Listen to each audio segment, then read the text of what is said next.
in Northern Ireland, and I asked that he and the Secretary of State engage to make sure Northern Ireland was not a casualty as a result of the imposition of EU regulation. Can he update the House? Can I thank the right honourable gentleman for raising it last month and again this month. He did so powerfully, and we raised his concerns with the European Union, and I am pleased, and I hope he is also pleased, that the latest draft of the EU regulations includes a full exemption for Northern Ireland regarding the prescription status of antimicrobial resistant medicines. I believe this shows the benefit of a grown-up working relationship with the European Union so that we can address issues as and when they arise. Number 2, Mr. Speaker. With permission, Mr. Speaker, I will answer questions 2 and 6 together. The Government is supporting Northern Ireland through the 4 city deals, the Local Innovation Partnership Fund, an enhanced investment zone and greater economic stability. Economic activity in Northern Ireland increased by 2.9% over the year to Q3, and it has the lowest unemployment in the United Kingdom. Roberts.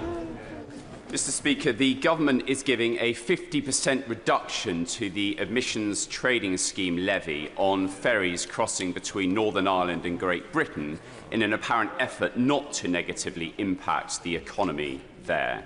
Yet Scottish Islands are getting a 100% reduction. The Isle of Wight is getting no reduction.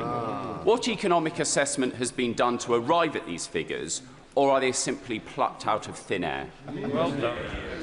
Well, they have been based on the assessment that there are particular requirements related to the Scottish Islands in terms of services, access to essential care and so on, and that is why that exemption has been applied in relation to Scotland. The impact of this on trade between GB and Northern Ireland will be very, very small in the light of the overall cost of moving goods and transportation costs.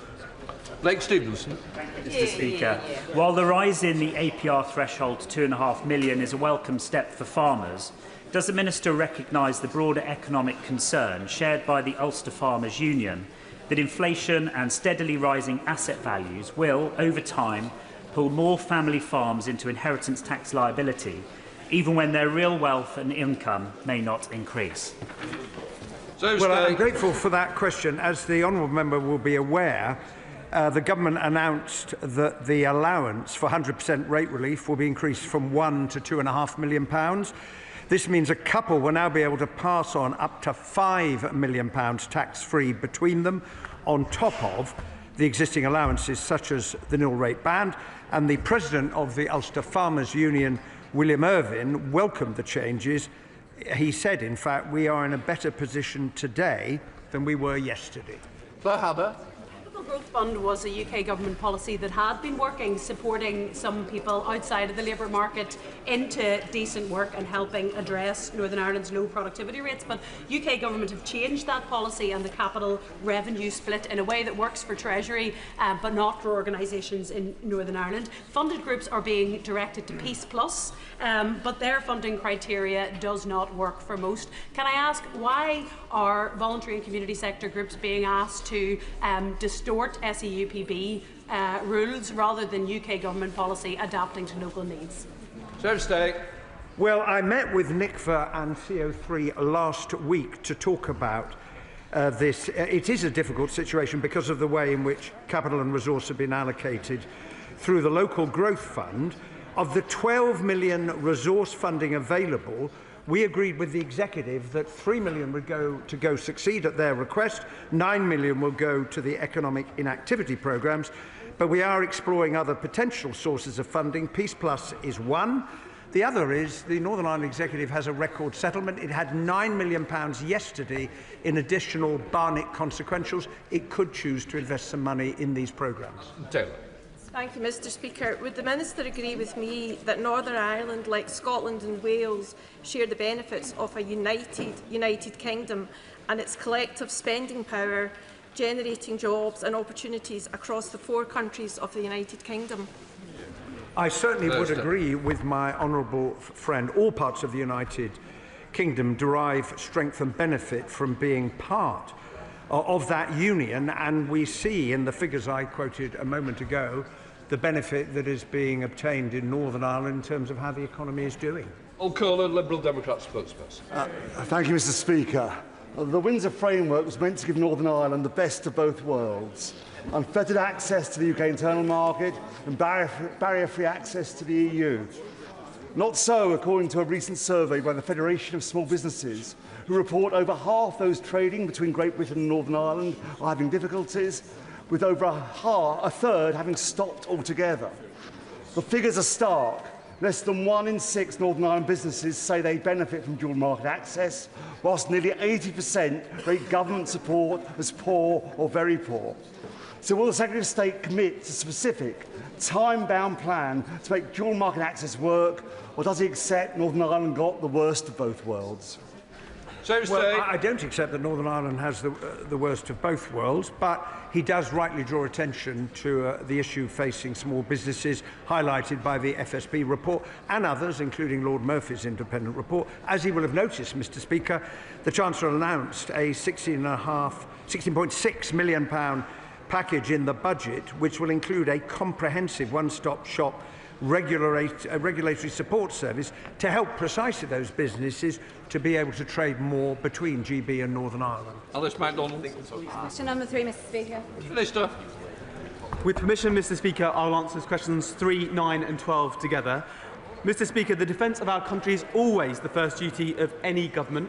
Last week I met businesses big and small, the Northern Ireland Chamber, representative bodies, as well as our great universities, to discuss how the defence growth deal for Northern Ireland can pack the biggest punch possible. With £250 million across 5 deals, including one in Northern Ireland, there is huge potential here, and I'm determined that we seize it. Alice MacDonald. Thank you very much, Mr. Speaker. In Northern Ireland, the defence sector offers many opportunities to apprentices, as it does across the rest of the country. I met 2 from MSI Defence in my constituency of Norwich North yesterday. Would he join me in celebrating apprentices up and down the whole of our United Kingdom? And can he set out how we will support the next generation of skilled workers in this vital industry? I'm very happy to join her in doing that. In fact, just last week I was at Malahan, where they had 4 apprentices that were having incredible opportunities as a result of taking up that job, and they would, I'm sure, agree with my honourable friend in her assessment. Thank you, Mr. Speaker. My honourable friend will already be aware that the defence industry sector is well established in my constituency of Stevenage and is building links with its counterparts in Northern Ireland. So does the Minister agree that the defence industrial strategy presents a huge opportunity for businesses in constituencies right across the country, in Stevenage and most certainly in Northern Ireland, where it can help boost investment, job creation and economic growth? Minister. My honourable friend is totally right that it's not just about the defence of the realm. There are economic opportunities that come with this. The defence growth deal that we are working on in Northern Ireland will be taking advantage of that and ensuring that small businesses in particular can benefit. John Slinger. Thank you, Mr. Speaker. The government's doing good work to encourage young people into their careers via apprenticeships, and it's National Apprenticeship Week this week. In my constituency of Rugby, we have GE Benova, which is ramping up its apprenticeship scheme. We have Rugby College, and that's part of Warwickshire College Group, with 750 young people and adults getting apprenticeship programmes underway. Does he agree with me that it's vital that the government goes further to support apprenticeships in the vital defence sector in my constituency of Rugby and all across our United Kingdom, including, of course, Northern Ireland? My honourable friend is absolutely right, and actually some of the apprentices that I met just last week explained to me, Mr. Speaker, how they were over 4 years over £100,000 better off for having taken that apprenticeship. So it's good for them, good for businesses, good for the country. Samuel Wilson. Thank you, Mr. Speaker. Yesterday I met with 2 apprentices who are engaged in firms which are delivering defence contracts in Northern Ireland. They were enthusiastic with the skills and their prospects. Yet Northern Ireland benefits minimally from defence contracts across the United Kingdom. What steps is the Minister taking to ensure that more defence contracts come to Northern Ireland, and will he ignore the comments of the First Minister, who does not want defence contracts awarded to Northern Ireland? This government is supporting businesses in Northern Ireland. The work that I'm doing with them on the defence growth deal is designed specifically to ensure this will benefit them and all of their supply chains as well, and I'll continue to do that work. Katie Lamb.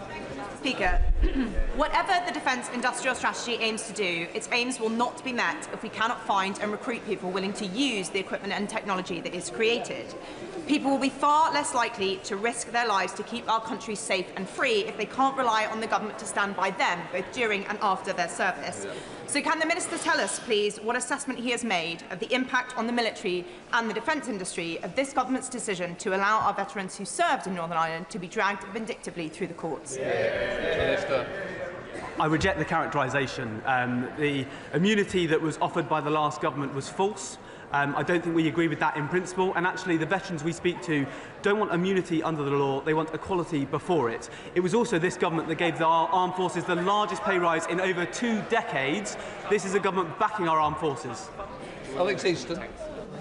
Thank you, Mr. Speaker. Does the Secretary of State agree that there is a clear need for a stronger role for Northern Ireland firms in the UK defence supply chain, and will he commit to encouraging far greater inclusion of Northern Ireland SMEs and MOD framework contracts and subcontracting opportunities? Minister. I absolutely do accept that we can do even more to support those companies. In fact, the companies I've been meeting in relation to the defence growth deal have said that the opportunity to showcase the talent and expertise that exists in Northern Ireland is really important. I want to support them in doing that. John Woodcock. For Mr. Speaker. The autumn budget provided Northern Ireland with an additional £370 million on top of the record spending review settlement, and will assist families with the cost of living by offering help with cutting energy bills, lifting the two-child benefit limit and raising the minimum wage. Thank you very much, Mr. Speaker. The government's child poverty strategy aims to lift over 550,000 children out of poverty by 2030. What assessment has the Secretary of State made of the impact of the abolition of the two-child benefit cap for families in Northern Ireland? Minister. Well, the lifting of the two-child benefit cap in Northern Ireland will help more than 17,000 children and more than 48,000 people in Northern Ireland households. We are, of course, also increasing the national minimum wage, which will benefit 170,000 people, and increasing the state pension will benefit 330,000 pensioners in Northern Ireland. Carl Lockhart. Thank you, Mr. Speaker. Cancer is a thief and a homewrecker, and sadly Northern Ireland has the worst cancer outcomes across the UK. I recently lifted the lid on breast cancer referrals, with red flag appointments taking in excess of 14 weeks.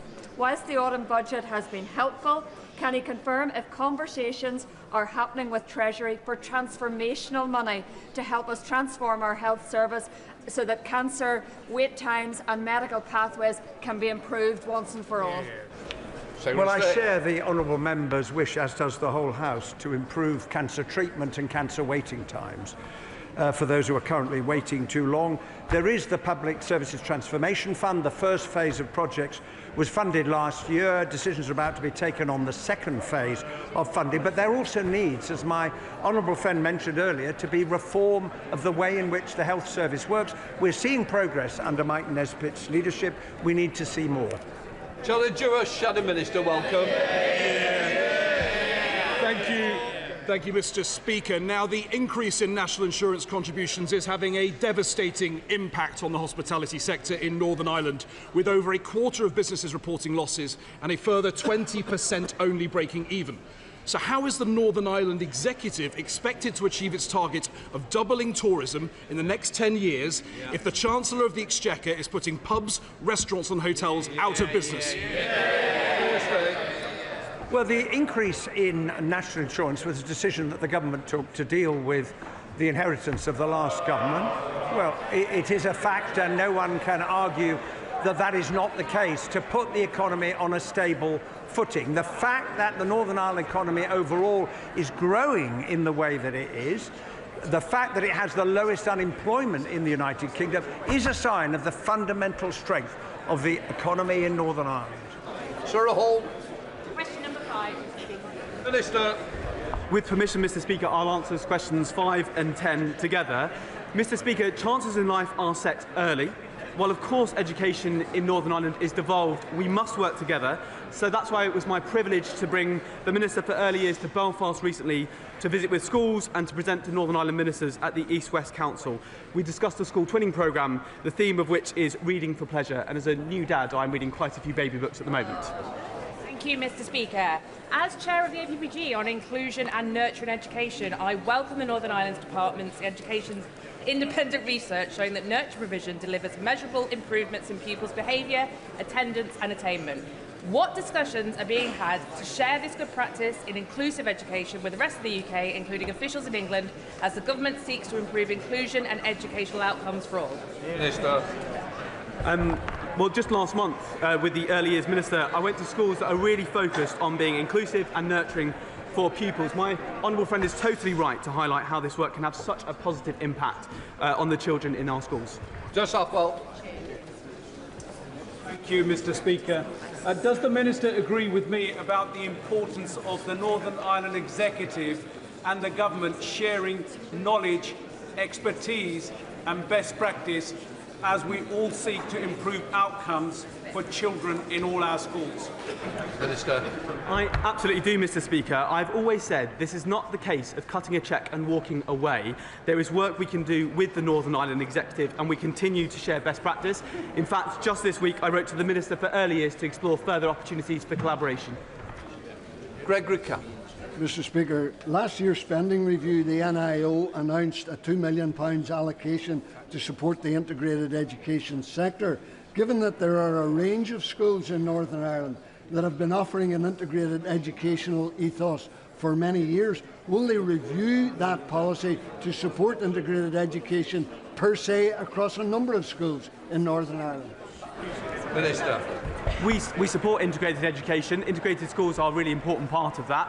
I was recently at some shared education schools, which at the request of the Minister, I was impressed by some of the work being done there, but I don't think it's just one route for the schools in Northern Ireland. Oh, Jim Shuff. Mr. Speaker, can I thank the Minister for his answer? Minister, the Education Minister in Northern Ireland, Paul Gibbon, has been keen to introduce in the schools a smartphone restriction upon students. He has a pilot scheme in place. Government here are happy to do the same thing.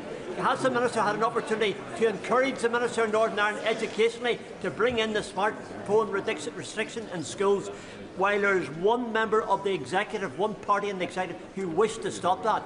The will of the people is to make sure that it happens. Stop.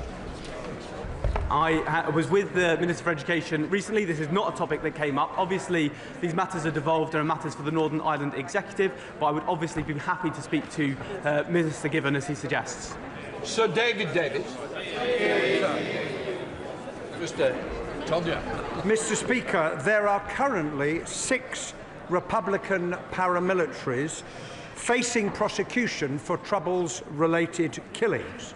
The Commission is already investigating a number of IRA atrocities, including the M62 coach bombing, the Guildford pub bombing and the Warren Point massacre.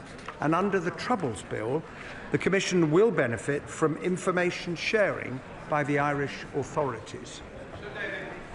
2,058 people died at the hands of Republican paramilitaries during the Troubles. 2,058. Despite that fact, only 19 IRA members are currently in prison. So the Secretary of State laughably claims there was no amnesty under the Good Friday Agreement, and he gives us these few he's just talked about. Can he tell the House how many prosecutions of IRA members he expects to arise under his Troubles Bill, and how many families of people murdered by the IRA will find out what happened to their relatives? Secretary of State. Well, the answer to his first question is... The answer to his first question, it will depend, as he well knows, on the evidence in any individual case. That decision will be taken by public prosecutors in the normal way. Secondly, he will be aware that between 25,000 and 35,000 paramilitaries were imprisoned during the course of the Troubles for a range of offences, including murder, and the purpose of the reform is ensure that more families are able to find answers to the questions that they are still asking about what happened to their loved ones. The Select Committee, Tony Antoniazzi. Thank you, Mr. Speaker. On the subject of the Troubles era violence, this week my committee published a unanimous report calling on the government to formally name Agent Steakknife. The government have said that the Supreme Court judgment in the Thompson case has implications for their decision, but lead officers have said it does not. So what is preventing the government naming Steakknife, and when do they plan to do so? Well, I have, of course, seen the report that the Select Committee has published. There are ongoing civil proceedings, and the government is, as I indicated previously, still considering the implications of the Thompson Supreme Court judgment for this decision. I have promised the House that I will return when the government has reached a decision on the request that's been made from Sir Ian Livingstone, and I intend to honour that promise. That completes questions. A point of order to the question you raised. In view of the inadequate response I received from the Secretary of State for question 7, I give notice I intend to raise this matter on the adjournment. What I would say is, the Honourable has put it on the record his decision. What I would say, I'm not going to extend Northern Ireland questions. So I'm now going to move on to the Prime Minister's questions. But before I do, I would like to welcome the President of Parliament, the Speaker himself, and I've got to say thank you to his delegation for arriving with us today from Estonia. So first of all, we now go to one said Toby Perkins for Prime Minister's questions. Number one, sir. Prime Minister.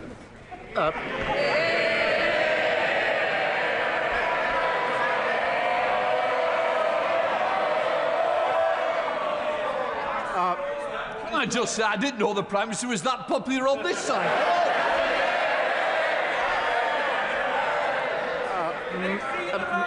Mr. Speaker, can I start by saying this? My thoughts, and I'm sure the thoughts of the whole House, are with the 2 children stabbed at Kingsbury High School in Brent.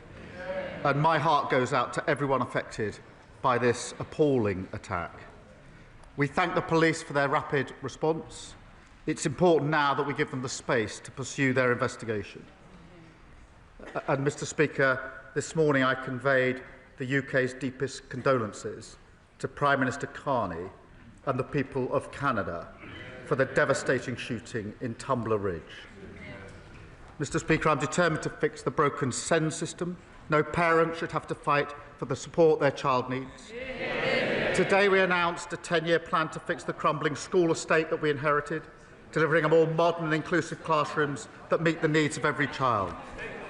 Mr. Speaker, this morning I had meetings with ministerial colleagues. Now, there's been quite a few of those this week. In addition to my duties in this House, I shall have further such meetings later today.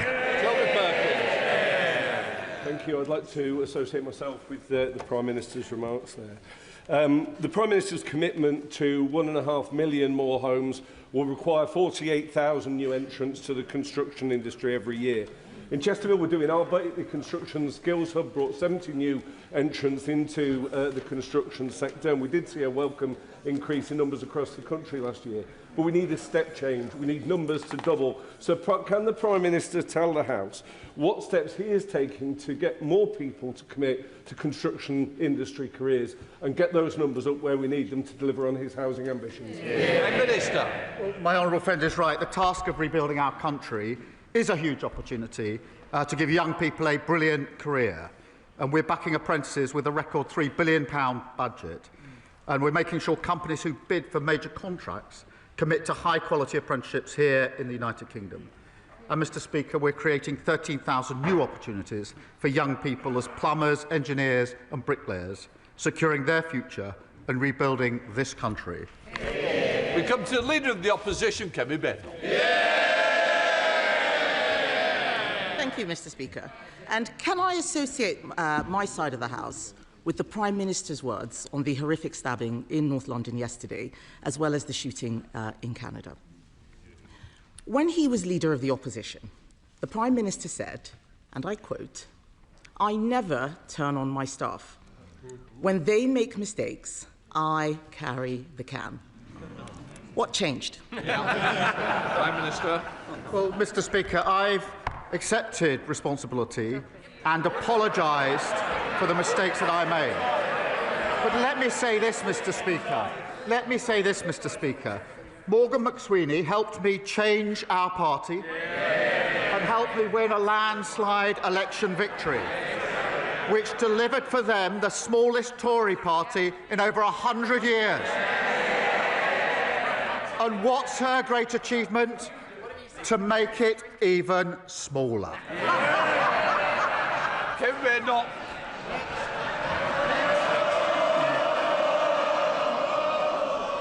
The Whips have done a great job today. This is like the 37th... Oh, he said, yeah, exactly. Done a great job today getting them cheering. We all know that they've been sick for the last week. Because let's remember, Mr. Speaker, just last week, he told us that he had full confidence in his Chief of Staff, Morgan McSweeney. On Sunday, he sacked Morgan McSweeney. Last week... he resigned, yes. Last week, Mr. Speaker, he was defending the Cabinet Secretary. Now he is sacking him. What changed? Prime Minister. Mr. Speaker, in January she said she had full confidence, 100% confidence, she said, be no more defections from her party. 48 hours later, the Shadow Foreign Minister defected. 8 days after that, the former Home Secretary defected. The only question now is, who's next? She needs to wake up. Her party is dying. Mr. Speaker, the Prime Minister is demonstrating stratospheric levels of delusion if he thinks the problem is on this side of the House. And he didn't say anything about why the Cabinet Secretary is going. We know the truth. It is because he is throwing everyone under a bus except himself. And, Mr. Speaker, the Mandelson episode was not an isolated incident. A few weeks ago, he announced a peerage for one Matthew Doyle, his former Director of Communications. Immediately after that, the Sunday Times published on the front page that Doyle campaigned for a man charged with child sex offences. Yet, despite the Prime Minister knowing this, he gave Doyle a job for life in the House of Lords anyway. Why? Prime Minister. Mr. Speaker, Matthew Doyle did not give a full account of his actions. And on Monday, I promised my party and my country there would be change. And yesterday, I removed the whip from Matthew Doyle. I'll tell you what other action we've taken, Mr. Speaker. Along with the Safeguarding Minister, I and this government have introduced the most far-reaching violence against women and girls strategy. And I'll tell you what else we've done. This government has introduced a pay rise for millions of working-class women. What did the Leader of the Opposition do? She opposed it. This government's introducing greater protection for women at work. What did the Leader of the Opposition do? She opposed it. And I'll tell you what else she opposes. This government removing the disgusting rape clause that they put in place. Mr. Speaker, the Prime Minister pretends not to know about Matthew Doyle. It was on the front page of the Sunday Times. He cannot explain why he gave this man a peerage, and I think they should be wondering why they're still cheering for him after that. And the Prime Minister, sometimes likes to claim, as he just did, that he cares about violence against women. The truth is, he only cares about the victims when he's trying to save his own skin. They can shake their heads. We saw it with grooming gangs. We saw it with Mandelson. And now we see it with Doyle. Isn't that what a former prosecutor would call an established pattern of behaviour? Mr. Speaker, I'm going to take no lectures from the Tories in standards in public life. She defended Partygate for months and months and months. And even now she says it was overblown. The Shadow Foreign Secretary broke the ministerial code by bullying. Boris Johnson kept her. The Leader of the Opposition promoted her. She sits on her front bench. Her former Shadow Justice Secretary complained about not seeing enough white faces in Birmingham, and she was too weak to sack him for racism. Nobody buys it, Mr. Speaker. Not even the Labour women, because they know he always puts the Downing Street Boys Club first. And how dare he criticise us? We weren't the ones stuffing government with hypocrites and paedophile apologists. He can't build a team, Mr. Speaker. He has no plan. He can't even run his own office, let alone the country. He is now dealing with a new scandal of appointing someone who campaigned for a man convicted of having indecent pictures of girls as young as 10. Isn't the Prime Minister ashamed that that will be his legacy? Prime Minister. Mr. Speaker, my legacy is changing my party and winning a general election. And I'll tell you this, I kicked my former leader out of my party. Her former leader, Liz Truss, broke the economy and has descended into bonkers conspiracy theories. I kicked her out of Parliament. She's too weak to kick her out of their party. Mr. Speaker, he hasn't apologised for appointing Matthew Doyle because he won't take responsibility. He never does, and they know it. The Prime Minister is now telling everyone that he's never lost a fight. It's because he won't step into the ring. He's never lost a fight. He's walked away from welfare reform. He won't stand up to the unions. He won't stand up to China. He can't even stand up to Mauritius. He's had, Mr. Speaker, he's had 3 cabinet secretaries, 4 chiefs of staff, 5 director of communications in just 18 months. And now he is mired in yet another scandal. Does he ever look in the mirror and ask himself, is the real problem staring him in the face? Mr. Speaker, I delivered a landslide victory for our government. Only 4 people have ever led the Labour Party to victory in a general election. I am one of them. And she talks about numbers. Let us remember, Mr. Speaker, 5 Prime Ministers, 7 Chancellors, 8 Home Secretaries, 8 Foreign Secretaries, 16 Housing Secretaries, all completely useless, all failed Britain, and this Prime Minister's clearing up the mess. She comes here every week desperately fighting to save her dying party.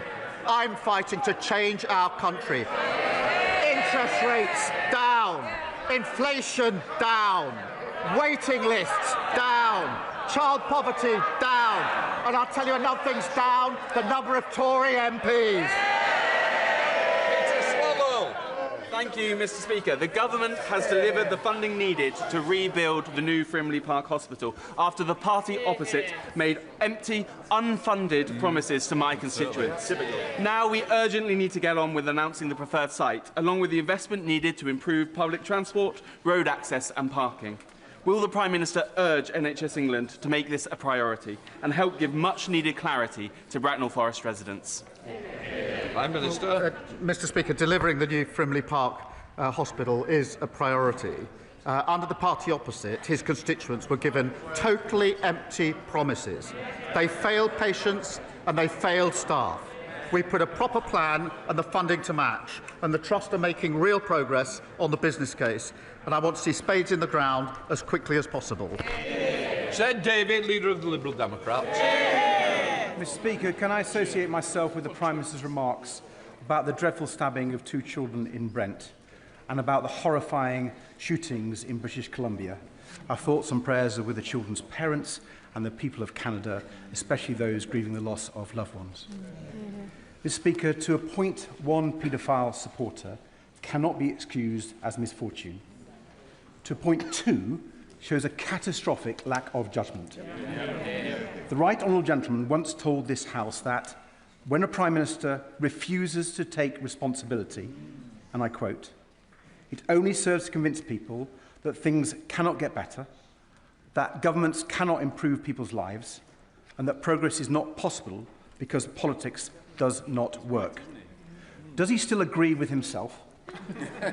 And does he share my fear that that is exactly what is happening now? Minister. People in this country, millions of people, have been let down for years and years and years. And one of the reasons was austerity, which his party supported. he should take accountability and take responsibility for what he has inflicted on this country. Sherrod Davey.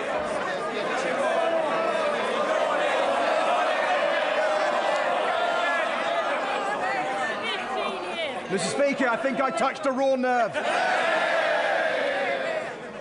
But I think the whole House will agree that the Manson scandal has shown yet again why we need a duty of candour for anyone and everyone in public office. Mr. Speaker, there should be no more delays in putting the Hillsborough Law on the statute books. After the long fight by the bereaved families and so many others, like the Mayor of Greater Manchester. The Prime Minister once said it would be one of the first things he did in number 10.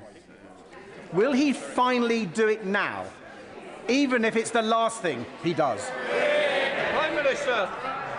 The panel report in the Hillsborough case was when I started working on the Hillsborough case. That was in 2012, when his party were in power. And they could have passed this law a long time ago and saved a lot of grief. I'm proud that this Labour government is bringing in a Hillsborough law, something I've committed to for a very, very long time. Richard Quidley.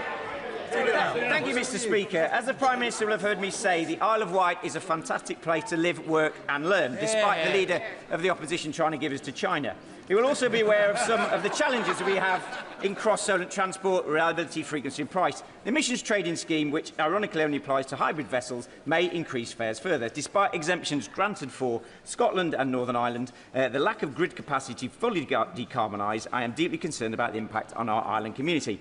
Will the Prime Minister urgently ask DESNZ ministers to review this issue? Minister. Well, thank him for his question. I know how important affordable ferries are for his constituents' everyday lives. The ETS scheme will make journeys cleaner, and we're working with ferry companies on the grid connections in ports that enable greener vessels. I'll make sure that he gets a meeting with the relevant minister. Stephen Flynn. Mr. Speaker, if I've just listened to the Prime Minister correctly, he's essentially rolled the same pitch in relation to Matthew Doyle as he did with Peter Mandelson, that they weren't clear with him. He appears to be the most gullible former Director of Public Prosecutions in history.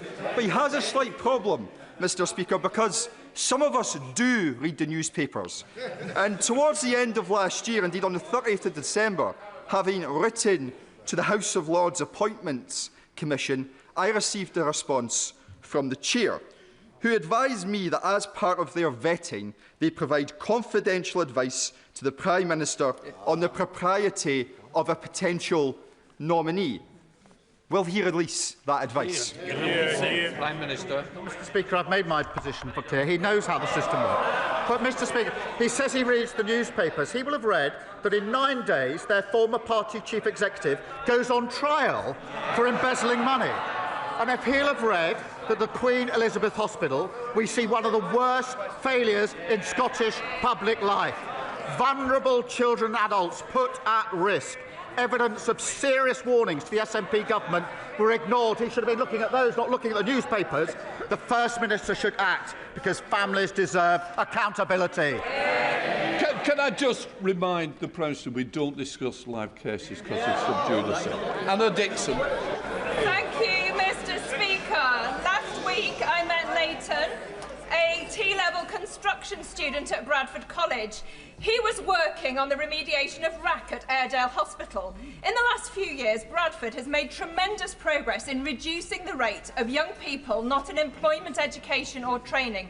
So will the Prime Minister reconfirm his commitment to vocational and skills training and set out how this Labour government is ensuring that young people like Leighton have career opportunities in construction and other critical industries? Prime Minister. Well, I thank my honourable friend. Leighton's success is a testament to what young people can achieve with the right support.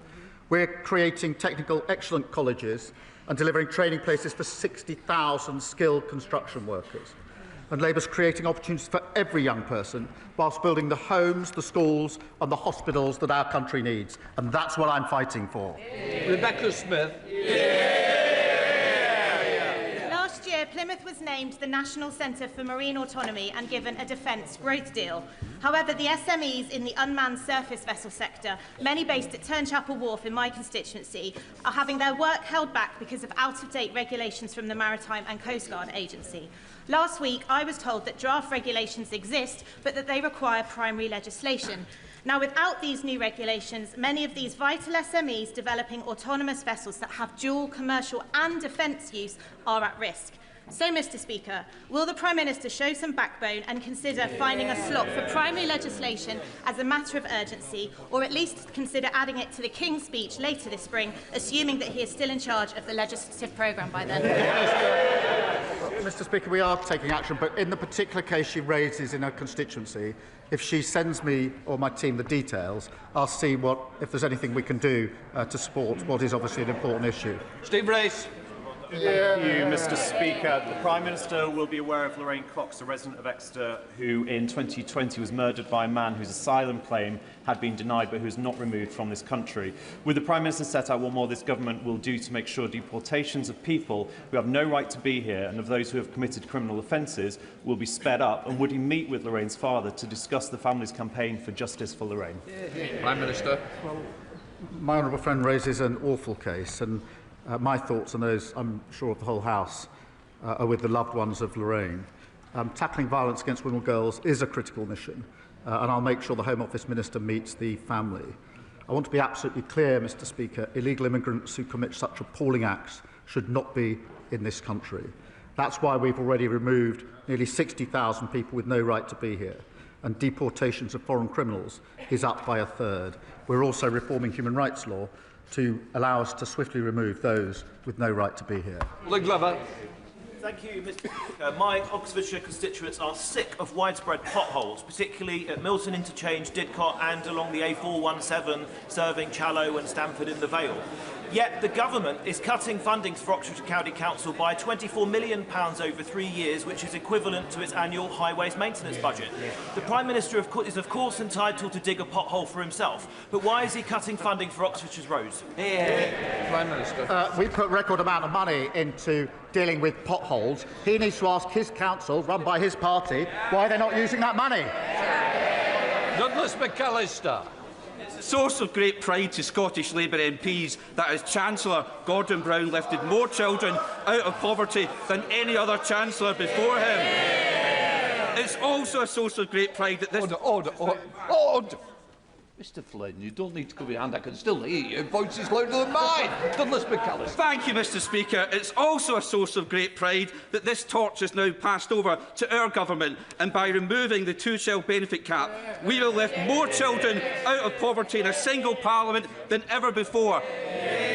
2,260 children in Western Bartonshire, 95,000 in Scotland. Does the Prime Minister agree that this demonstrates true Labour values in action across Scotland and the UK?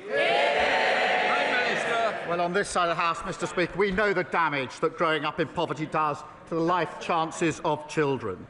The Tories put hundreds of thousands of children into poverty, and they'll live with that for the rest of their lives. We are undoing their damage. Our decision will benefit almost 100,000 children in Scotland as we deliver the largest reduction in child poverty in any single parliament. Lera Wilson. Thank you very much, Mr Speaker. The manslaughter of baby Gigi Meehan at a nursery in Cheadle. 21 counts of child cruelty at Riverside Nursery in Twickenham Green in my constituency. 56 charges of sexual assault and creating indecent images at a nursery in Camden. And just this week, 21 counts of sexual abuse at a nursery in Bristol. Mr Speaker, CCTV was critical for convicting the criminals in most of these cases. So will the Prime Minister ensure that no parent ever has to fear for their child's safety while they go to work by introducing mandatory CCTV in nurseries and a childcare workers register? Prime Minister. Can I thank her for raising these cases? And they're harrowing cases for everyone in this country. The safety of children is, of course, paramount, and we're acting to keep them safe. We're implementing all the proposals consulted on to strengthen safeguarding as part of our early years foundation stage framework. expert group developing guidance on the effective use of CCTV, the point she makes, and considering whether it should be mandatory in early settings. And I'll make sure that she's updated as we take that work forward. Catherine West. Thank you very much, Mr. Speaker. 126 years ago, this House legislated to make Alexandra Palace available for the free use of the public forever. And last year, Luke the Nuke changed darts forever by rewriting the record books. Today, Ali Pali plays host to World Championship Darts, Master Snooker, Haringey Huskies, Greyhounds for ice hockey, plus music, comedy, drama and more. Will the PM today keep the Palace competitive as the international venue for darts by supporting my campaign to raise a one-off public-private £500 million investment for urgent capital improvements? Prime Minister.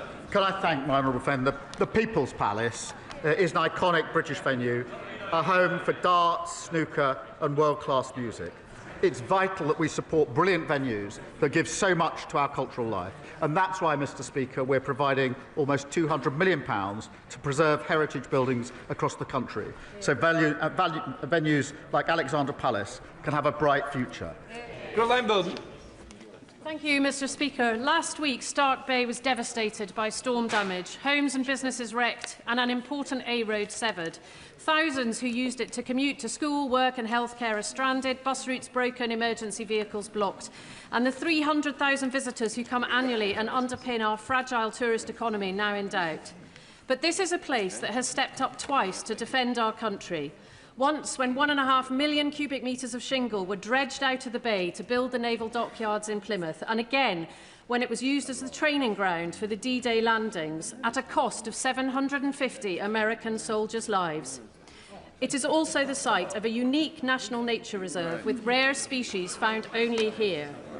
This storm damage is of national significance, so I ask the Prime Minister if he will ensure that the myriad of government agencies and departments needed will work together with experts to find and fund a sustainable long-term solution to the coastal erosion that is inflicting so much...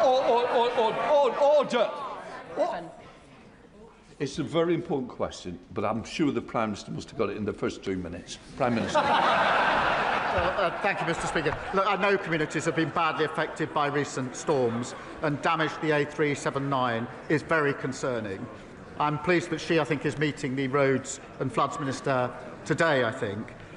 We are investing £10 billion to improve coastal and flood defences, and I want to thank the Environment Agency staff who are working hard right now, putting extra protections in place and supporting people ahead of further wet weather. Thank you, Mr. Speaker. For too long, communities like mine in Bartley Green felt decisions were made about them, not with them. 14 years of austerity did not just close neighbourhood offices and youth services, it broke trust.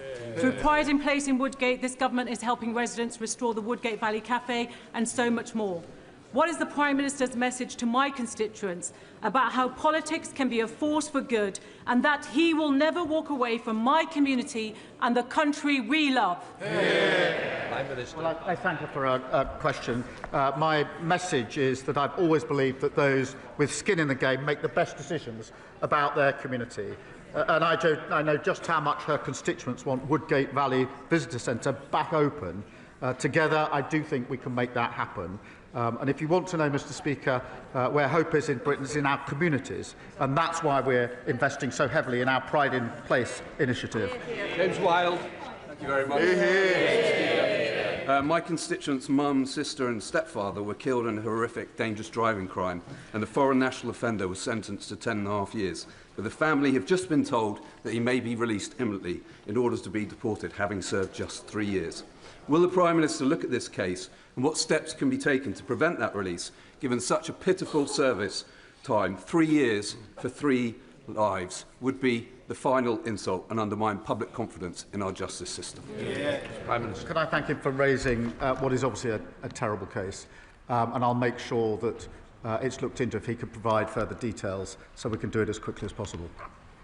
David Pinto. Thank you, Mr. Speaker. Our democracy in this House relies on the spoken word, but many with speech disabilities are left without a voice. I have a speech impediment. So do 2 million adults and 1 in 12 children.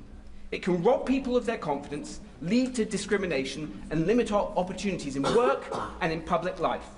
It's time to tear down these barriers. Can the Prime Minister share with what this government is doing to help people with speech disabilities get the support they need so their voices can be heard?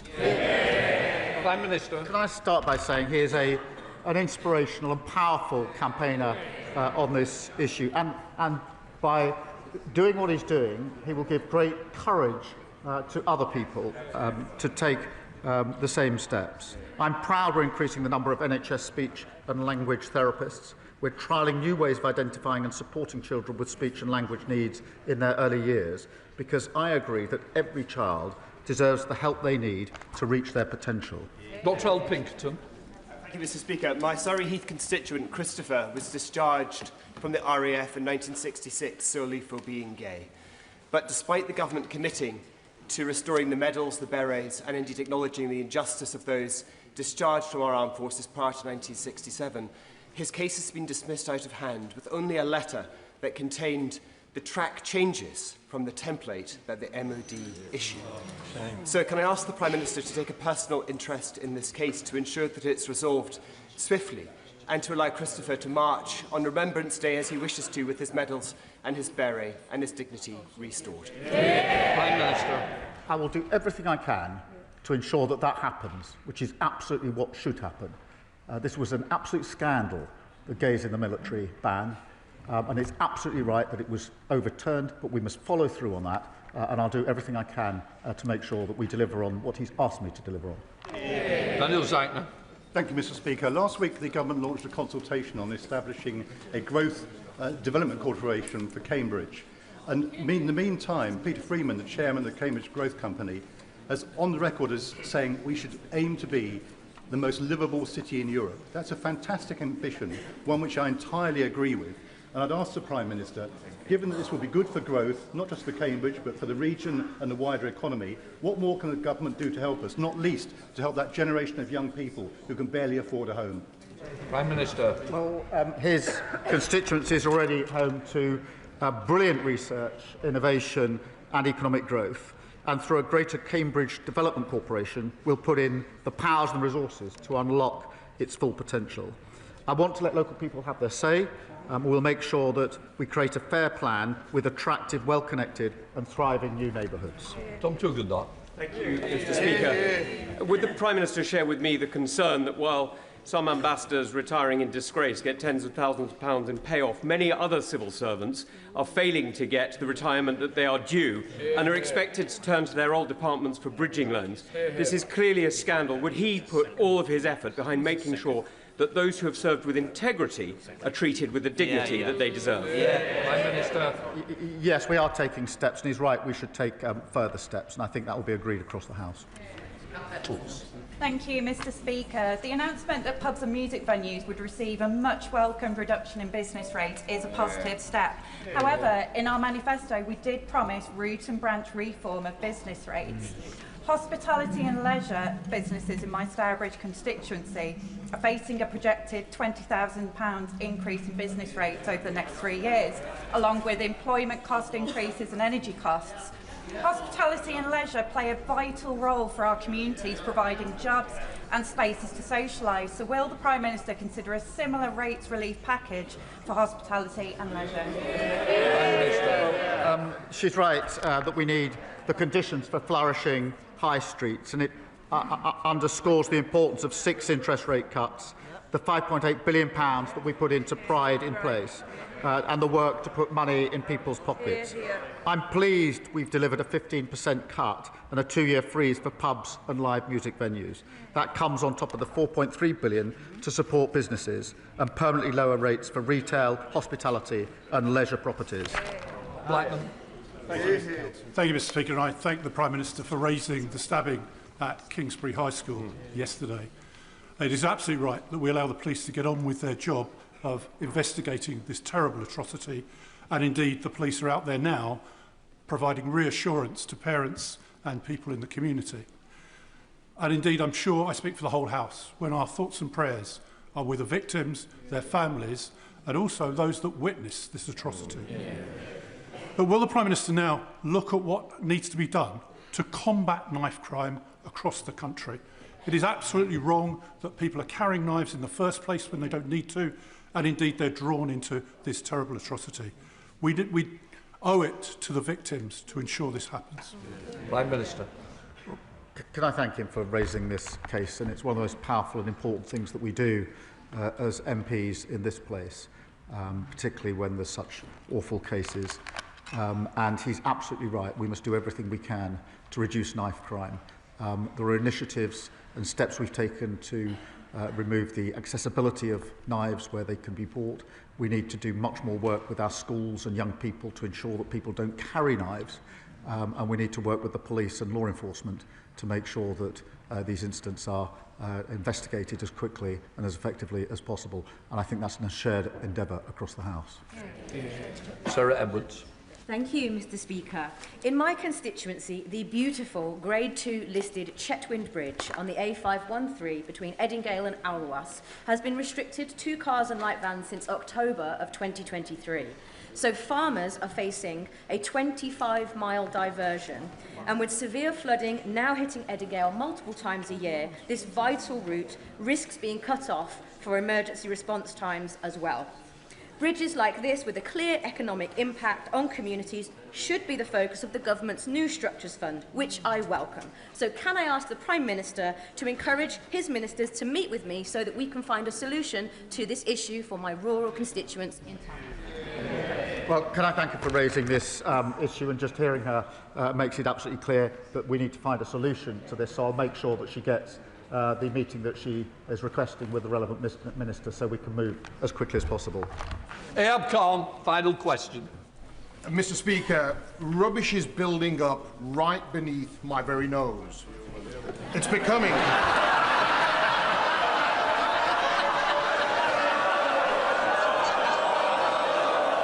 Easy, Tiger.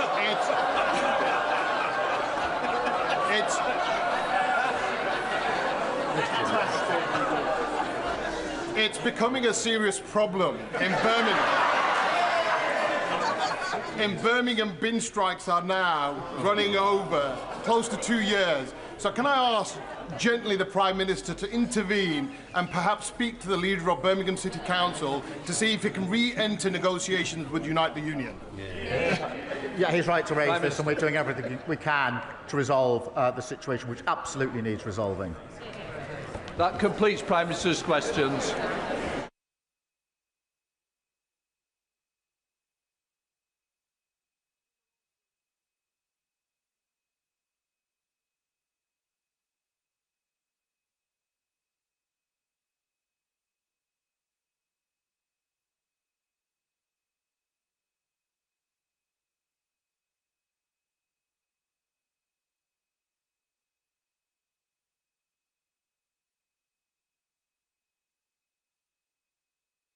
Point of order, Rachel Blake. Thank you, Mr. Speaker. On a point of order, yesterday a Reform UK MP visited a synagogue in my constituency and failed to notify me of this visit. It was a political visit. It is part of a pattern that has been observed at a time when we need to work together in our communities to tackle anti-Semitism, this terrible form of hate. I would like your guidance, please, on the correct procedure for members in terms of whether they should show their courtesy. Mr Tice, please. It's very important to hear this point of order. No, I need to hear it. Please, just... I would like your guidance, please, on the correct procedure for members in terms of when they should or should not show the courtesy of letting sitting Member of Parliament know of their intention to visit. OK. Look, I'm very clear on this. When members of Parliament go into another member's constituency, they should let the member know in advance of that visit. And I'm going to say it's not just one party, it's all parties that continue to do it. All I say is, these are the courtesies and the rules that we expect. So please, just remember the rules. Let the member know when you're going in. Point's been raised. I'll leave it at that. Right, we now come to a 10-minute rule bill. Rachel Blake. Thank you, Mr. Speaker. I beg to move that leave be given to bring in a bill to require certain persons or organisations to share specified data relating to the short-term letting of accommodation with regulatory authorities, to amend the Data Protection Act 2018 in connection with that requirement and for connected purposes. Mr. Speaker, I am honoured to represent the cities of London and Westminster in the heart of London, a truly unique constituency in a number of ways. How many can say that they have the Tate Britain, Ronnie Scott's and Abbey Road studios on their patch? How many can boast 78,000 businesses and 2 million jobs? And how many can point to having been the home for a unique wealth of historical figures like Mary Seacole, Millicent Fawcett and Aluda Equiano? But this centrality does come at the cost of one of the most competitive housing markets in the world, where long-term residents are forced to compete against commercial real estate, luxury developers and foreign oligarchs. Chief among the forces hollowing out our communities is the unchecked proliferation of short-term letting hosts on Airbnb, Booking.com and other sites. These individuals turn our homes into hotels, our communities into commodities and our neighbours into nighttime nuisances. My inbox is full of such stories. Fire services being called because of guests leaving cookers on. Families with children being kept up with drug-fuelled James Bond-themed parties taking place right next door night after night. And even organised crime outfits renting out apartments for a weekend to harass Londoners, snatching phones and wallets before leaving with their ill-gotten gains. Amidst this bad behaviour is the flagrant breach of the London-wide regulation that short-lets operate for no more than 90 nights per year without planning permission. This is operationally impossible to enforce because of how difficult it is to get accurate information on how many nights a short-term let is being used. Mr. Speaker, in some parts of my constituency, as many as 30% of homes are being used as short-term lets, and in the process, making the homes that are left less affordable for long-term residents. Research from King's College London shows that doubling the density of short-term lets is associated with an 8% growth in per-bedroom rental prices, or more than £4,500 per year. This overheated housing market has become unaffordable for locals and hollowed out communities like those in the West End, which was historically the beating heart, cultural heart of London, home to William Blake, Shelley and Constable. The average one-bed flat in Soho costs £2,400 a month to rent privately, over double what they would have been at the turn of the millennium. And at the same time, average prices have tripled from £300,000 to nearly £1 million. When non-residential forces crowd into a residential market, it's working people who are the losers. It is no coincidence that Soho's population has been shrunk by 2/3 over the same time period, and that the knock-on effects of these changes are felt.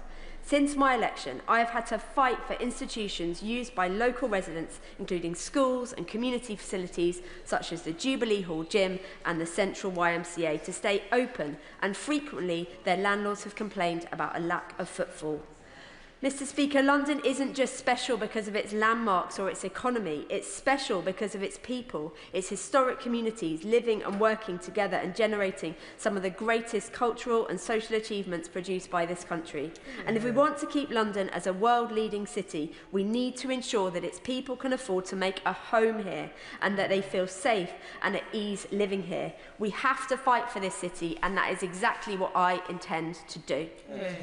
I would like to take a moment to pay tribute to the City of Westminster's pioneering short-term lets team, who work day in and day out to enforce existing rules around illegal subletting and the 90-day rule, and antisocial behaviour in problem properties.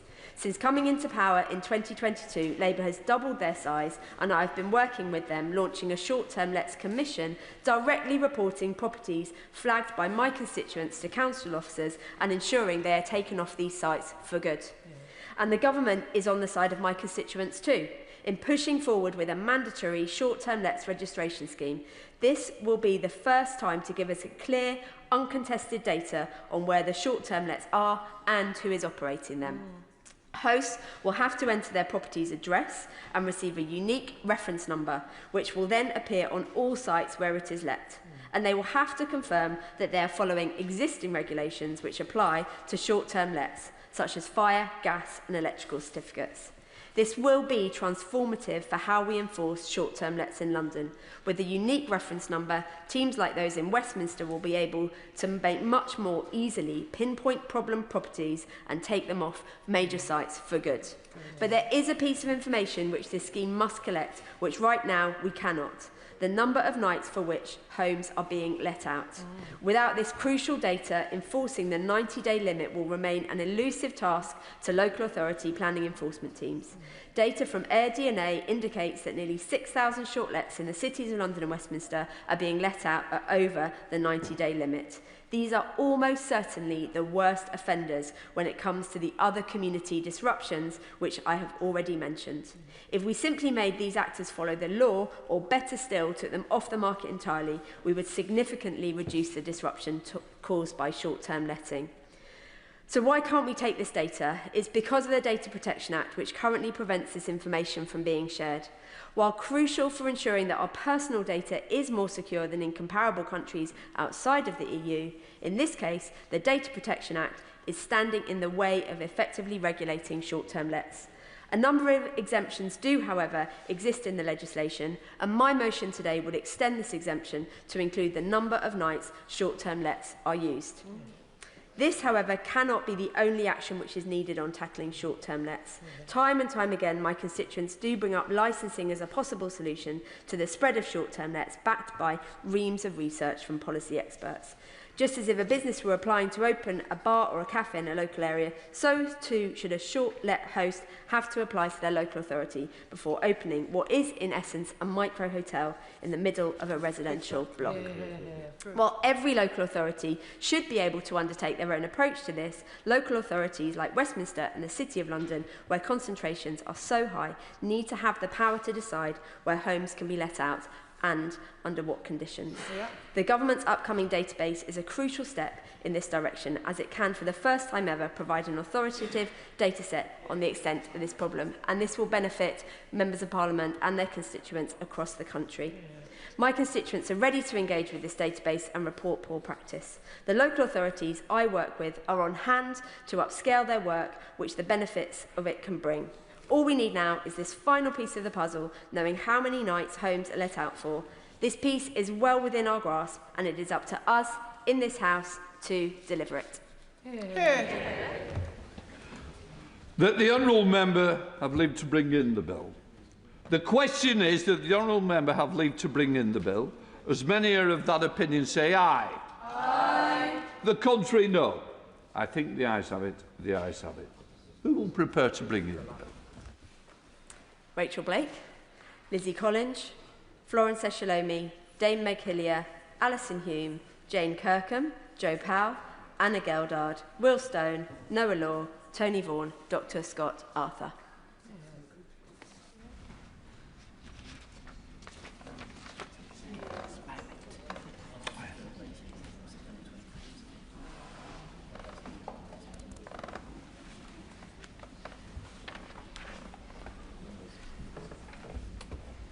Rachel Blake.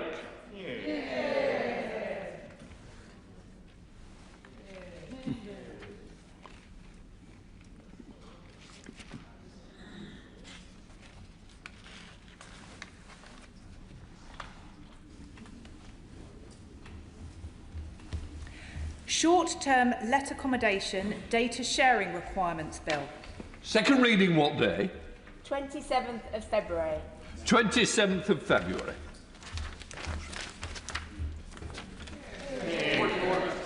A point of order, Richard Tice.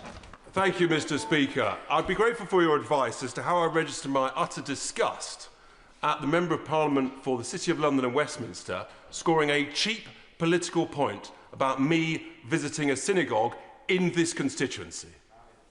Well, first of all, it's not a point of order, and you have corrected by putting on the record. What I would say is, a point of order is made, and this is where I stand by my ruling. If you are visiting for prayer or visiting in a private capacity, one wouldn't be expected to be told. But if one is doing it as an official position and are going to a synagogue as an invite, it is only right that it is on all of us to ensure that the Member of Parliament is aware. And I will leave it at that. I'm not going to continue the debate, but just want to reaffirm to all members, whether shadow ministers or backbenchers, please ensure the Member of Parliament is aware of a visit.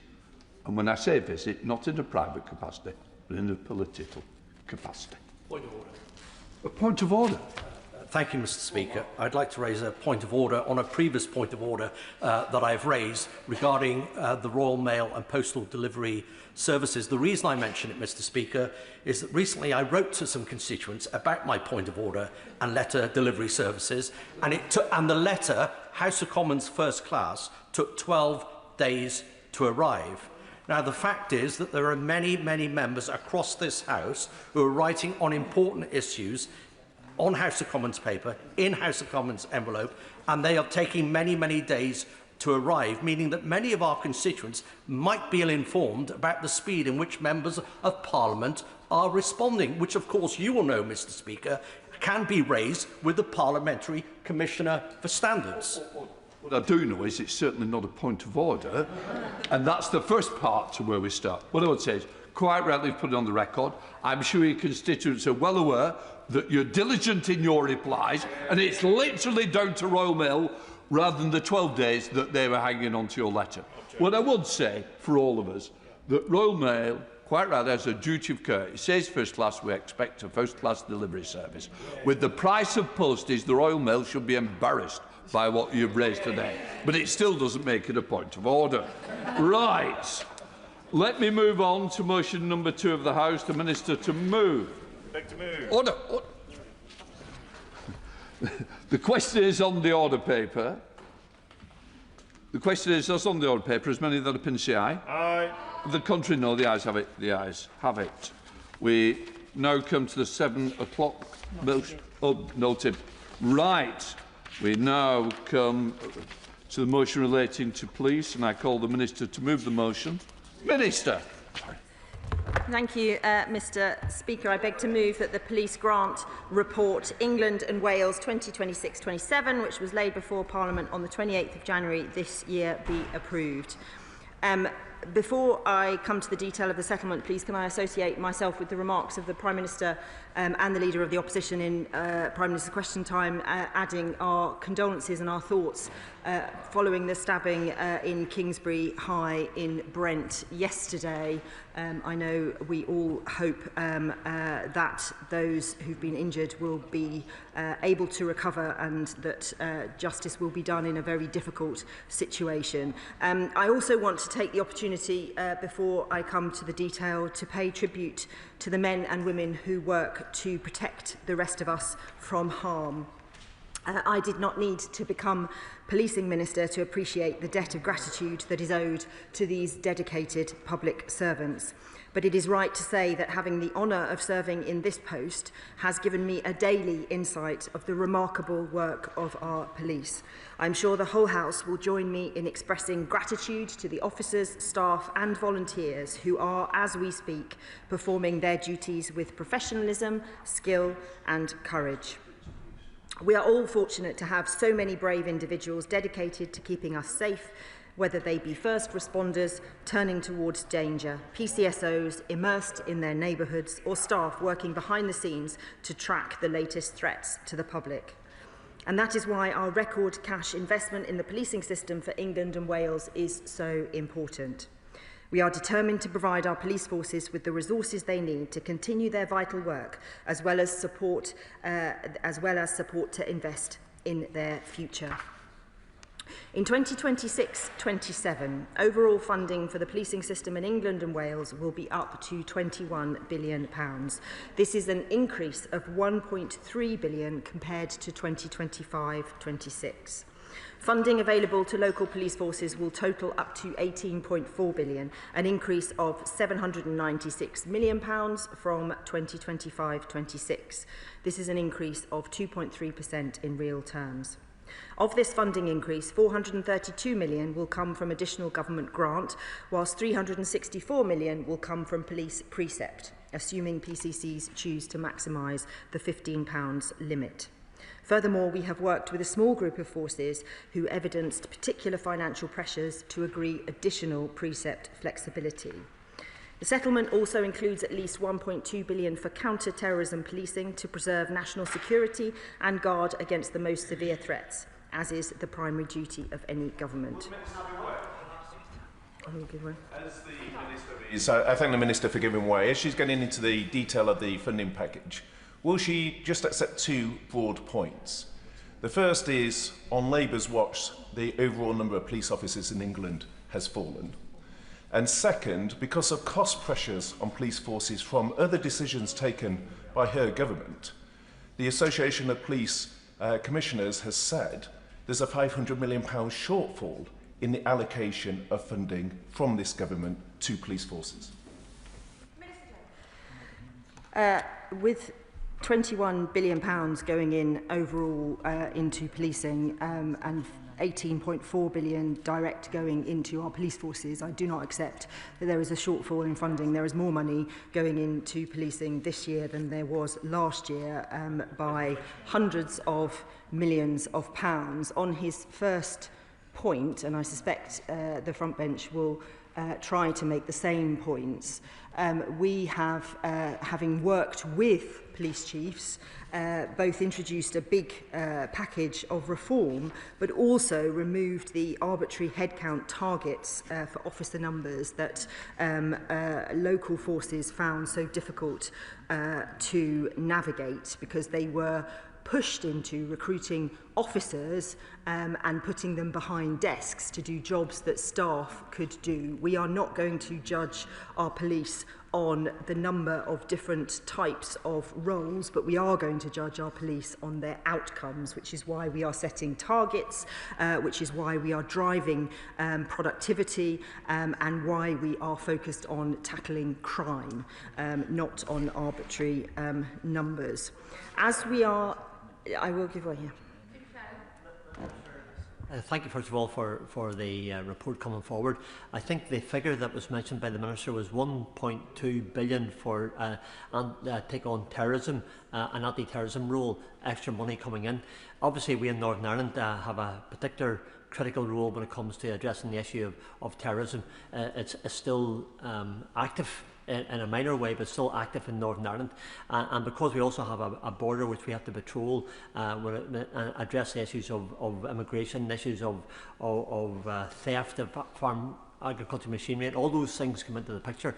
Within the Barnett Consequential, could I ask the Minister, will extra money therefore be coming to the PSNI in Northern Ireland to help us? Thank you so much. Sorry. Well, of course, policing in itself is devolved, but the terrorism risk involves working across the whole of the United Kingdom, and the Security Minister, my honourable friend, will be working very closely to make sure we are working across all the four parts of this United Kingdom to make sure we're offering the support as we need to be. Yeah. For the Policing Minister, moving on, she will know West Mercia Police, Shropshire, Herefordshire, Worcestershire, a very good force in many ways. But is she